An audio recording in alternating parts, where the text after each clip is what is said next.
Okay जी, so start करते हैं, ठीक है ना। तो हम लोग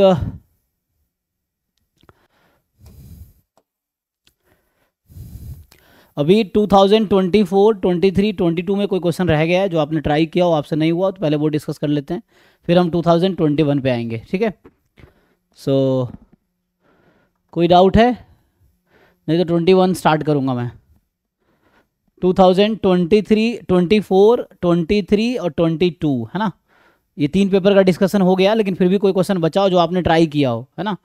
सो ट्राई करके आओ, फिर डाउट पूछो, ये जो आपसे नहीं हुआ हो। ये किस ईयर का है भाई अमन? 4360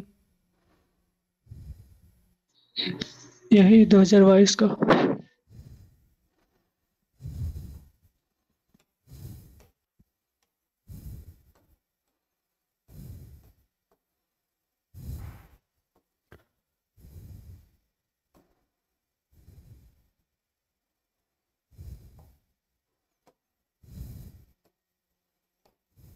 इसमें critical region X bar minus mu naught by X by root N greater than T N minus one comma alpha था, उसके बाद पी वैल्यू कुछ।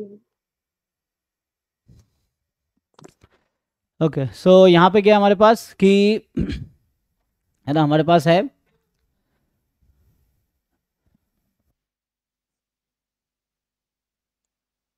वैसे direct. So okay, so x1, x2, x9 be the random sample from normal mu sigma square, जहाँ पे mu और sigma का ना, म्यू रियल नंबर दिस। अब आपको एस स्क्वायर दे रखा है, ठीक है ना। एस स्क्वायर की वैल्यू तो एक्स बार तो पता ही, एस स्क्वायर पता है, तो कहने का मतलब ये है कि एक्स बार की ऑब्जर्व्ड वैल्यूज़ 9.8 है, एस स्क्वायर की ऑब्जर्व्ड वैल्यूज़ 1.44 है। If the likelihood ratio test is use to test the hypothesis H naught, जो कि ये है, तो हम लोग क्रिटिकल रीजन तो जानते ही हैं। इसका क्रिटिकल रीजन जो हमने लिखा होगा क्लास में, ये वन साइडेड टेस्ट है। So x bar minus mu not size alpha test लिख देता हूँ, है ना, या जैसे भी लिखना चाहे। So x bar minus mu upon sigma upon root n, लेकिन यहाँ पे सिग्मा अननोन है तो सिग्मा के बजाय एस यूज़ होगा, है ना। अगर सिग्मा अननोन होता तो सिग्मा यूज़ होता, यहाँ सिग्मा अननोन है तो एस यूज़ होगा। So s upon root n, this is more than equal to some constant k ले लो। तो ये क्रिटिकल रीजन अभी के लिए है, क्योंकि साइज़ की ज़रूरत नहीं है अभी, हमें तो पी वैल्यू निकालना है। तो पी वैल्यू का सिंपल जो फॉर्मूला होता है कि हमने लिखा होगा कि टी, है ना, पी वैल्यू का फॉर्मूला, जैसे मान लो कोई कॉन्सेप्ट तुम्हें नहीं आ रहा तो जाके जो सिलेबस में जो थ्योरी लिखाई गई है वो जाके देखना बनता है कि वहाँ पे पी वैल्यू का क्या फॉर्मूला क्लास में लिखाया गया था, उसको अप्लाई करो। और इवन ये क्वेश्चन क्लास में मैंने कराए होंगे, लेकिन पीछे जाके देखना नहीं है, बट एटलीस्ट तुम पी वैल्यू का तुम्हें फॉर्मूला अगर नहीं पता है तो जाके वहाँ देखो ना कि पी वैल्यू क्लास में क्या लिखाया गया था, तो फॉर्मूला यूज़ कर लो। अब ये थोड़ी कि जो सर ने करा दिया पीछे जाकर देखना नहीं है, तो वहाँ भी लिखाए होंगे, तब नहीं हो तो तुम ट्राई करोगे, तुम अगर उसके बाद क्या करे समझ नहीं आ रहा तो तुम्हें पी वैल्यू जाके वो वीडियो देखो या वो नोट्स देखो जो हमने क्लास में पी वैल्यू के कराए होंगे। तो उसमें क्या था कि टेस्ट स्टैटिस्टिक जो है मोर देन इट्स ऑब्जर्व्ड वैल्यू, तो ऑब्जर्व्ड जो है ना, के प्लेस पे इसकी ऑब्जर्व्ड वैल्यू यूज करेंगे, इसी टेस्ट स्टैटिस्टिक का ऑब्जर्व्ड वैल्यू यूज होता है पी वैल्यू में। तो एक्स बार की वैल्यू कितनी है? 9.8, है ना।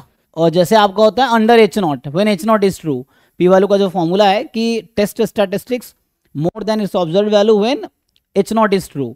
तो एच नॉट जो है हमारे पास क्या है, एच नॉट ये है, तो ये म्यू यूज करना है। तो यहाँ से 9.8 माइनस 8.8 अपॉन एस, एस की वैल्यू यहाँ से एस स्क्वायर हमें दे रखा है तो एस की वैल्यू 1.2 आ जाएगी अपॉन रूट एन, एन कितना है, एन हमारे पास 9 है तो रूट एन कितना होगा 3, ये आ गया। अब when H naught is true मैंने ऑलरेडी यूज कर लिया कि mu is equal to mu naught, ये तो इसका क्रिटिकल रीजन था। सो यहाँ पे under mu is equal to mu naught, under H naught true होता है ना, डेफिनेशन देखोगे तो test statistic more than its observed values when H naught is true. अगर क्रिटिकल रीजन मोर देन है तो क्रिटिकल रीजन लेस देन होगा तो लेस देन आएगा, अगर मॉड है तो उसके हिसाब से आएगा। When H naught is true, तो म्यू नॉट में म्यू इज इक्वल टू 8.8 था, इसलिए हमने यहाँ यूज़ किया। अब क्वेश्चन है इसका डिस्ट्रीब्यूशन क्या है, तो इसका हमने क्लास में डिराइव किया होगा। ये जो क्वांटिटी है x bar minus mu upon s by root n, so इसका डिस्ट्रीब्यूशन T8 है, सो 9 है यहाँ पे, तो T हो गया probability T8 more than its observed values. तो इसको सिंप्लीफाई करते हैं, कितना होगा 3/1.2, तो इसका काम तो हो गया। So probability T8 is more then, अब ये 30/12 हो गया, तो इसको सिंप्लीफाई करते हैं, कितना आएगा 2.5। तो ये आपके पास 2.5 है। एंड अब ये क्या देखना है, ये क्वेश्चन में ऑलरेडी गिवन होगा कि 2.5 क्या होता है। तो मेनली अभी अगर मान लूँ मैं ऐसा कि फॉर एग्जांपल इसी को अगर हम कैरी करें, सो यहाँ से क्या होगा, इस क्वांटिटी को हम कैरी करते हैं, तो दिस प्रोबेबिलिटी इज T8 एक रैंडम वेरिएबल है, T8 is a random variable, और ये जो 2.5 है, मान लो ये T8 कॉमा अल्फा है, तो इसके अकॉर्डिंग प्रोबेबिलिटी कितनी आनी चाहिए,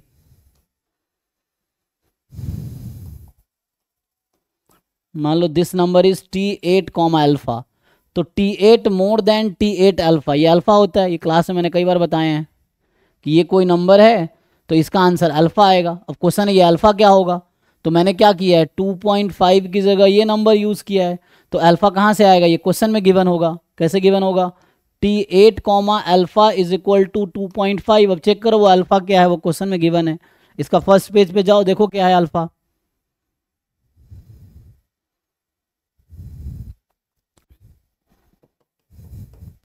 तो प्रोबेबिलिटी T8 मोर देन, अब ये देखो 2.5 हाँ 0.0185। तो तुम्हें डाउट कहाँ है, जब तुम्हें सब पता ही है तो कहाँ डाउट है इसमें। सर वो फर्स्ट पी वैल्यू के बाद वो समझ नहीं आ रहा था कि वैल्यू कैसे पुट करना, अब ओके। और ये सब क्लास में भी करवा चुका हूँ, ये नहीं कि पहली बार तुम देख रहे हो, तुम तो भाई एकलव्या बैच के बच्चे हो, एकलव्या बैच वाले में ये PYQ ऑलरेडी एक बार सिलेबस के साथ हो चुका है सारा, ये चीज़ें फिर भी दूसरी बार कह रहा हूँ, ठीक है डाउट है तो पूछो, लेकिन ये थोड़ी कि वहाँ जाकर तुम नहीं देख सकते, अगर तुम्हें नहीं पता है फॉर्मूला क्या है कैसे है, ये सब क्वेश्चन ऑलरेडी एकलव्या बैच में हो चुका है लाइव क्लास में, जब हम पी वैल्यू जब मैंने पढ़ाया होगा तब ये सब भी कराए होंगे, पी वैल्यू पे जो भी क्वेश्चन हैं। तो अगर मान लो ये 0.0185 यही है, यस सर। तो आंसर इसका 0.0185 हो गया फिर अकॉर्डिंग टू नोटेशन।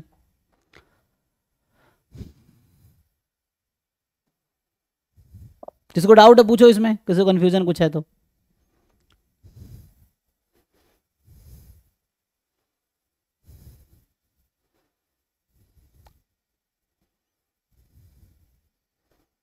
ठीक है नेक्स्ट क्वेश्चन पे आते हैं। तो 43